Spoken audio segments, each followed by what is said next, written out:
Pecha Kucha 197, Spec Ops The Line, and Final Fight Roughs. So I got a call from work this week. I will probably be going back to work before the end of the month.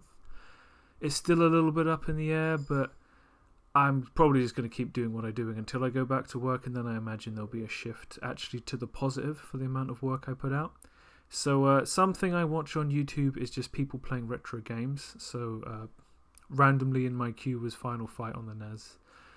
Some of the characters, I mean, here this is literally a screenshot of Guy fighting Rolento, two characters that made it into the Street Fighter series, first in the Alpha games, and probably they're in Street Fighter 4 or 5 or something. I just thought, you know what, let me just do some kind of montage of the characters I recognize standing against a brick wall, which in itself is a reference to a Street Fighter art from the 90s, where I think all of the characters line up against a brick wall, and it's pretty cool. So that would be for me Guy, Sodom, Rolento, and Poison. So starting with Guy, since he was the playable character and he's probably the easiest one to draw, because especially with the NES promotional art being super simple, he's kind of just dressed in a gi and he doesn't even really have discernible shoes. They're more like those ninja toe things. So I was trying to base these guys off of the early art, not the Street Fighter renditions, so I actually wasn't quite sure if Guy is Asian or American. I think he's Asian now, but he was American originally. I don't know, it doesn't really matter. I care as much as Capcom, but presumably they care more, but maybe not.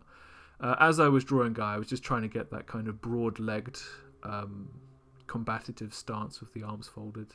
I spent a bit of time just trying to readjust the legs so they're kind of further out than his shoulders, but not so lopsided. He looks like he's standing like an idiot. Reversing the canvas helped, so then I just decided let's try and hit the ground running with all of them basically, and then worry about details. So I moved on to Sodom. I can't remember what he's called in the West, because Sodom is not the kind of name you want to name a character, but they don't care about that in Japan because they don't know what it means.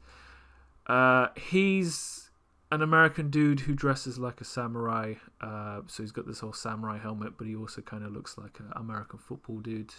So I'm figuring out all of these shapes in his design. I didn't realize he legitimately wears jeans, straight up denim jeans, and I don't know how to draw those either, so I just kind of thought, let me get the raw basics down, then we'll figure out the pose. I was going to have him doing a kabuki stance thing, and then I thought, you know what, let's just have him pulling a katana, because if he's being all like goofy on the side, with Rolento and Guy standing all serious, maybe it works, but maybe it's just a bit too much.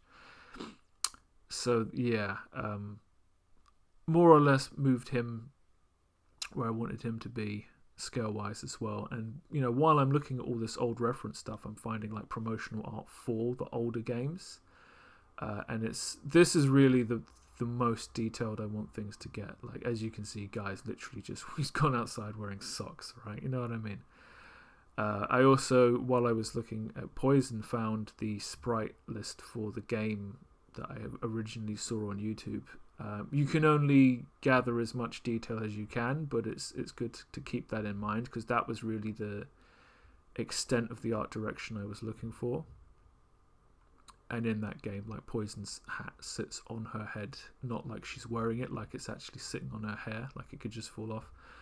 So I kind of roughly penciled her in, and then kind of just got bored and walked off. Rolento, incomplete, but you know, he's the guy that's going to take the most work, because he's in an awkward position. He has a prop in his stick, and he's at a different ratio to the other characters crouching. So with Guy and Poison, I was just trying to get a little bit of a sense of their characters, how I would draw them as I tighten up. You know, I've never drawn any of these people before, and I might never draw them again. Will I come back and do this next week? Wouldn't put money on it. Another thing I did this week was play Spec Ops The Line. It's a terrible third-person shooter, but it is roundly lauded as having one of the most interesting plots a third-person shooter will ever have, and I can verify that. I got it on sale for like bus fare on Steam. Beautiful, beautiful. It starts off as your typical buddy shooter. You and your team go to Dubai, that's been cut off from the rest of the world by a super sandstorm. All you're supposed to do is look for survivors and then report back to base. And as the game goes on, you drift further and further away from what you should be doing. Immediately at the start, you meet the locals. They're super paranoid. They're super hostile. You think they're the bad guys because they're in a fight with the local American military who you've just found dead.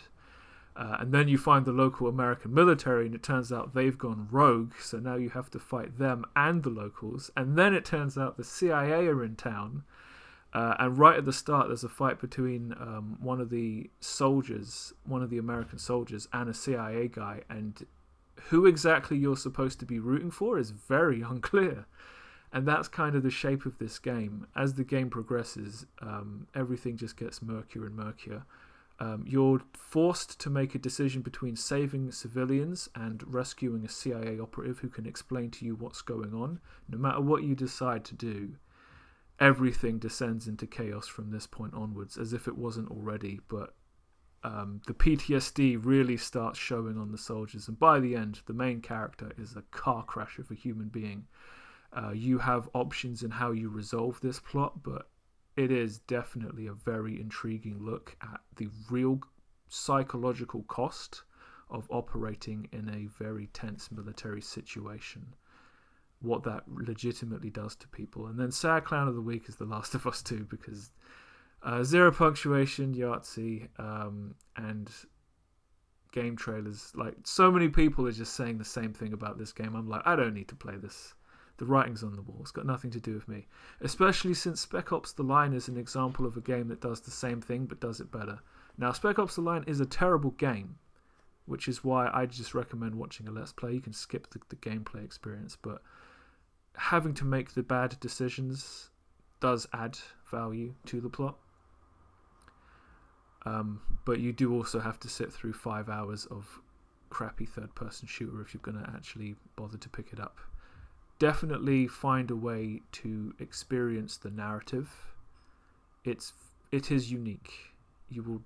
I don't think there is another example of an American shooter, especially a third-person shooter, that tries to at least do something interesting, if not in the gameplay aspect. Food for thought when creating one's own stories. A lot of stuff out there likes to just celebrate war as a game, especially when you're playing games about war. This was a bit more mature. Right, so that brings us to the end of Pecha Kucha 197, and I will see you next time.